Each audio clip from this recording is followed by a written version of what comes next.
Hello again, everybody. Sebastian here. This is going to be another Watcher of Realms video.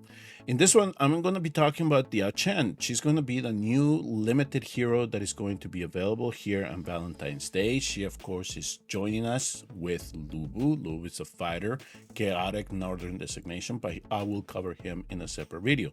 These two are coming in with a bond skill together, so each one will benefit from having both of them in the roster. Now, let's talk about this designated healer. Now, from what I've seen, yes, she does heal, but she has more of that Dolores-esque type function that we're accustomed to. It's just that we're able to dictate which mode we want to use, depending on the type of fight that we are bringing her in.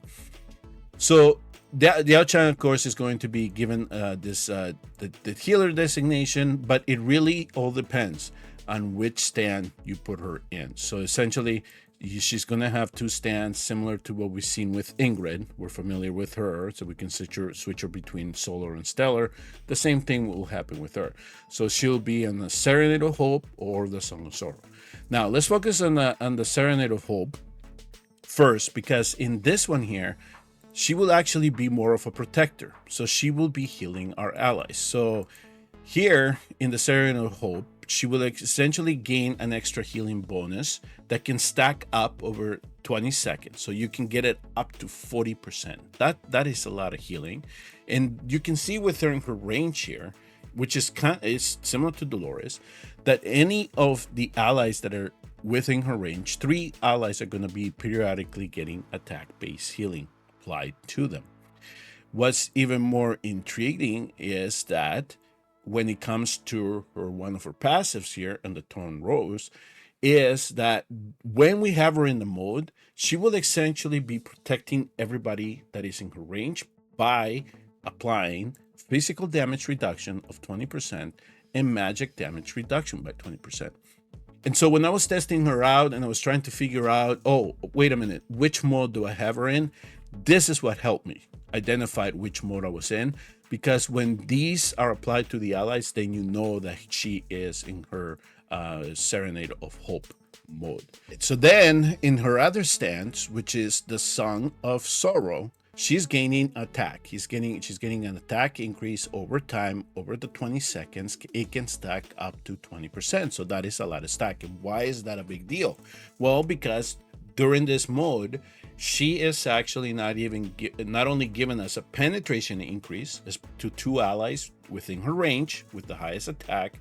So yeah, she is boosting your DPS. But moreover, with her basic attack, she then is giving a 25% inspiration to all of the allies in her range when this is fully skilled. So you are in giving her her attack is getting boosted, then you are able to get a little bit more damage out of your whole team, because she is actually inspiring her over the run of the battle. And you can actually see this, especially when you switch her mode and then you see the inspiration target. Now, combined with all of that, she does have this Bittersweet Dreams passive, which is really intriguing, because within that 15 seconds after switching the stance, this basic attack inherits half of the attributes from the previous stance. So even though she is still she is in the new mode, she is still doing some of the function from the previous mode, and this can happen one time every 45 seconds. And how did I notice this, especially in the run that I'm going to show you with the summer, is because when I would switch her back over to let me see here, to Serenade of Hope, I would notice the inspiration still trigger. You would see the buff indicator on the heroes that she is applying some inspiration. It's not the full 25%, but there's still some inspiration because she's carrying it over from when she was in her curve 4. So she is continually boosting everybody that comes along with her. Now, here's what makes her even better. And I really think that this is why people are going to chase LuBu. Because if you add him to the gallery, you just get him into your account. she then is going to be able to reduce the AoE damage taken to all the allies in her range by 30%. That is drastic, and you can just see that in a battle like the Titanic ruins. How much longer heroes that are build fragile can last the battle. And so this is very, very impressive as to how this kit is drawn. And you know, it's kind of the reverse of what happened last year when we had Lost coming in and she was able to boost the damage of a lot of the DPS heroes from the Nightmare Council. That's exactly what she's doing. She's coming in for given the dual designation that she has both in the Watcher and the Infernal. Essentially, she is there to boost damage of any hero that you bring her in and decide to do battle with them, of course. Now let's look at her awakenings really quick and how they actually benefit them. So if you can get her to A1, now when you then switch her over to the Serenade of Hope, her healing multiplier increases. The healing that actually goes to 500%. Now if you go to the Song of Sorrow, it then applies Rage Regen to the allies in range. So now you're not only getting inspiration, you're also getting Rage Regeneration. So this is amazing in terms of that. Now this effect can only be triggered up to 1 time every 30 seconds. And from what I noticed here for Awakening 5, during the turn rose, it increases the damage reduction of the Serenade of Hope by 5%. So now we're elevating that even more, right? So we're going from 20 to 25. Again, this is big. And the number of affected targets on the Song of Sorrow increases by 1, which means that now the 3 allies with the highest attacks will get this penetration increase that she gives them, which is ignoring 25% of defense and magic resistance. And the other 3 that we haven't covered here, in the second awakening, we're getting an increased base attack by 300. We're getting all damage reduction now increased by 8% with the awaken number 4. And the big one here, awaken 3, she actually increases her attack range, and I'm going to post that there. You can see the comparison. Essentially, she's just gaining a square each way around her, so you can bring even more allies in when you get her to A3. All right, the one other thing that I just wanted to briefly go over is her base statistics.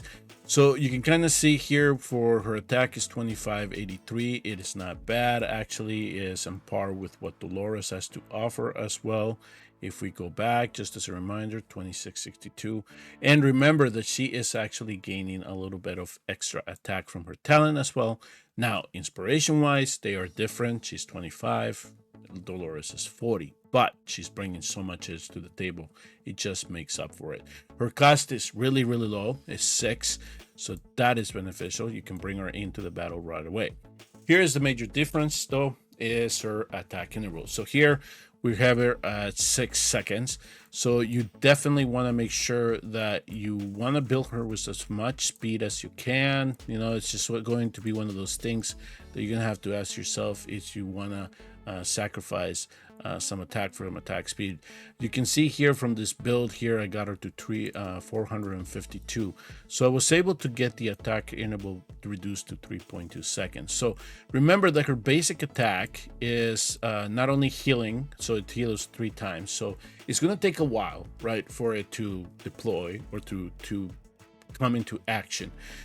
So you do want to make sure that you bring another healer along just to at least help her with that regard. And then here with the Song of Sorrow, it says grants 25% inspiration to all allies in range. So you have to then keep in mind that it's just doing it every 3 seconds, right? So it's not continuously. It's not like we could do an L1 and just put her speed and she's just throwing heals all over the place, right? So it takes her a while. It's a high. So this was a nice way to balance her out, just to make sure that she did not become too OP in terms of what she was able to offer. One of the tests that I did was primarily in the Titanic ruins because I really wanted to see her behavior either way, either as a healer or somebody that was giving us ally buff. So for that, with that build, I decided to put her in my Wing of Grace set that I have in this account to make sure that she had a little bit of survivability. We gave her an Astral Guardian set here. If you can, if you want to bring in somebody like, let's say, Carnelian, just to make sure that she stays alive, because she'll have the Soul Essence, you can put her into Warlord and try to get more attack if you wanted to. But by putting in the Astral Guardian set, I lost about 800 attack, I want to say, but it's still, I was seeing some very good numbers in terms of boosting the damage of the heroes. So I just want to make sure that she survived, but you can see here that I focus in attack bonus when it came to the set. As I brought her into the battle. Her artifact, I decided to test her Phoenix Feather Fan. So you can see here is fully level. With this one, I'm just getting a little bit more of a healing bonus, and the Song of Sorrow reaches the maximum stacks, increases attack by an extra 3%. So we're getting a little bit more attack out of that.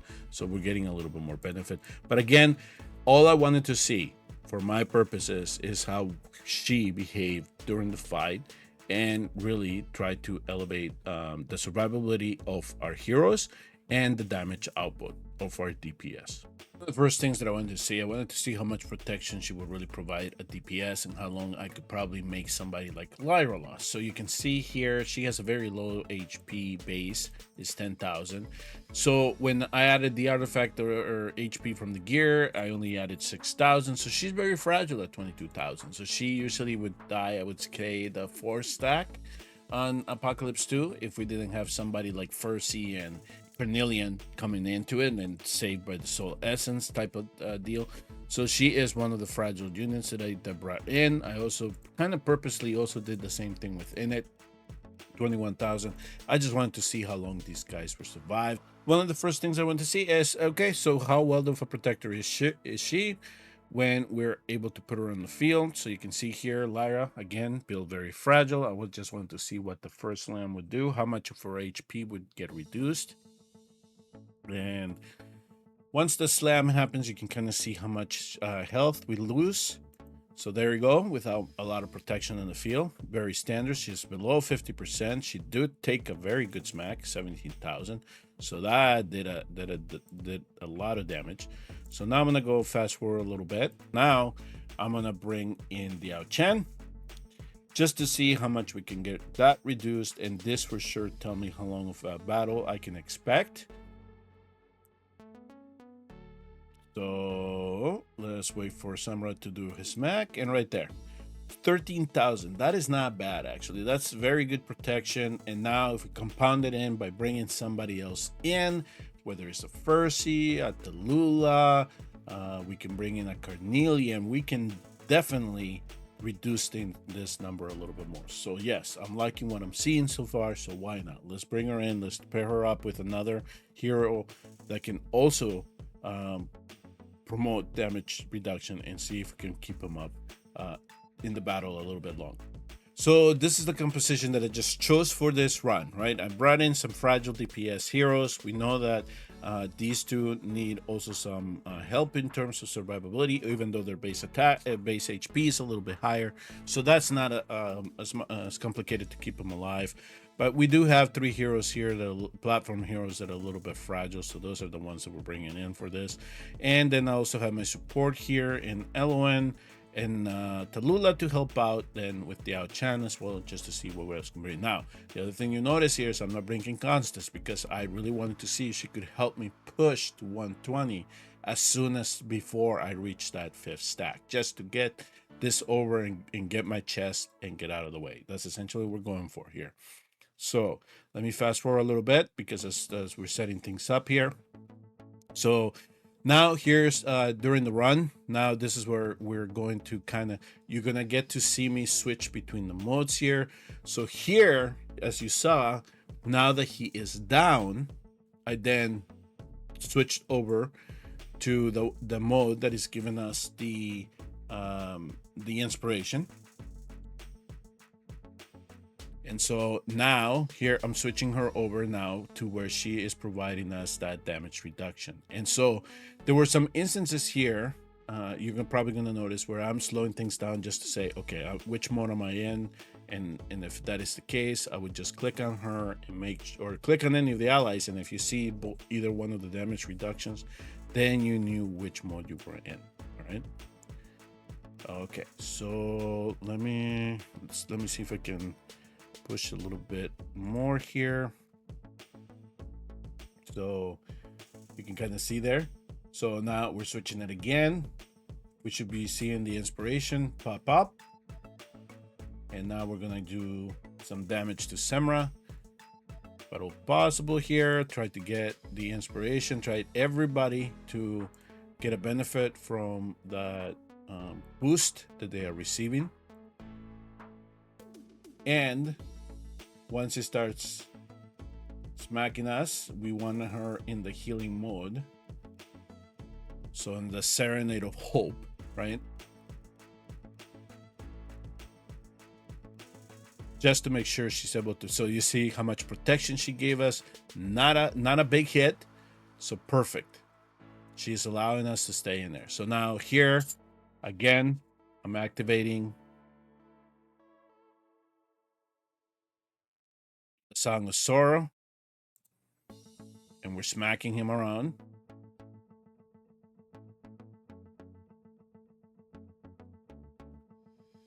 And as soon as I know that he is going to start hitting us, I then switch her over. So now we're getting the protection that we need. We're getting the healing that we need with everybody else around it.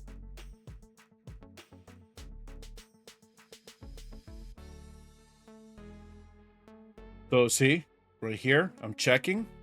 I'm making sure that I'm in the Serenade.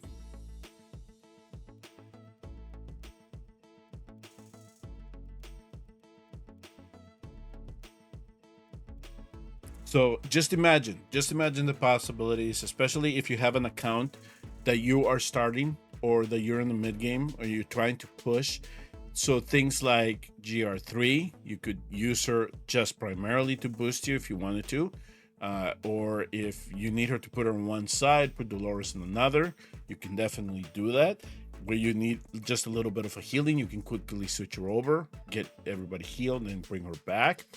Another instance that I was thinking, GR2.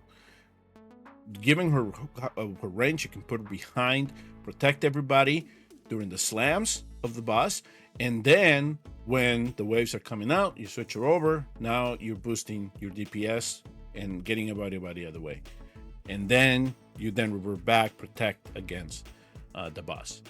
So for this battle here, for GR2, she's going to be phenomenal, no question about it. If you don't have Constance, you missed out on Beelzebub. There's probably some ways that you can use her in Gear Dungeon 1 just to boost the damage of the DPS against the Sycophants. And you can then provide healing when the boss does her burst.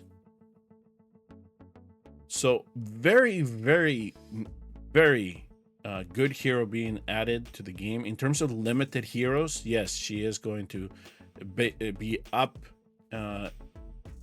above all the others that have been introduced in her class. And also I think that she is one of these heroes that is going to be replacing heroes like Fercy, maybe Carnelian in some aspects, because she brings another dimension to what those other heroes can do. So she here can give inspiration to everybody in her range. With Fercy, you're kind of limited to 3, right? Carnelian, all she's doing is essentially just giving you protection and giving you an extra life. That's essentially what it is. So it's kind of like, where do you see this kind of playing out type of deal?